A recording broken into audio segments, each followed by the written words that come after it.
one of the most memorable stories in my mind is when I went to the Philippines.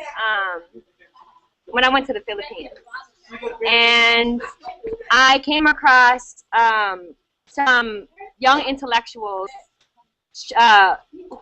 They were poor, working class. I mean, they were homeless, or they were. I mean, they shared. You know, they lived in a collective home, and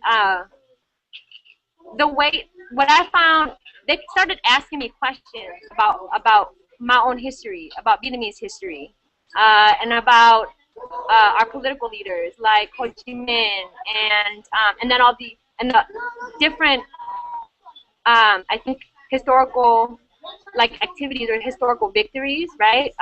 Or what the victory in Vietnam during the time of the Vietnamese American War or the Civil War in Vietnam that had U.S. intervention, right?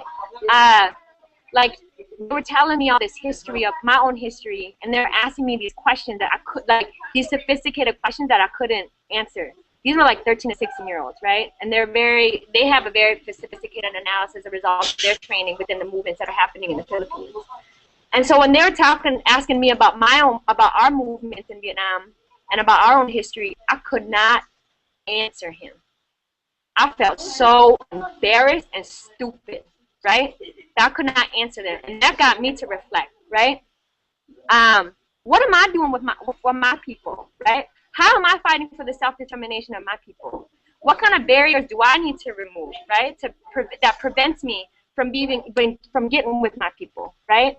Because I've been organizing for the past 10 years. I've been organizing in 8 to 10 years. I've been organizing in multiracial spaces. This is the first time coming to this area, traveling from the Bay Area to New Orleans East. This is the first time that I have been what's the opposite of entrenched? I have embedded myself within the Vietnamese community here, right? And I have become one with the people here. And I've eaten, you know. So I think that this has been the conversations in the Philippines and these conversations that I was having in Vietnam. It led me to here, to organize in the Vietnamese community here. One, because no other Vietnamese people or communities asked me to organize where they were.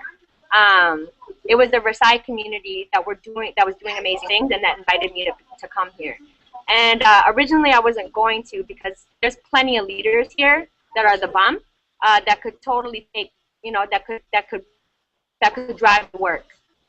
But I think that I said yes to this position because I needed it for myself, right? That there were skills that I needed, but really there was a lot of learning that I could do from the Versailles community too. And since I've been here, my heart has been open, and I have learned so much, and I have been so enriched by this community.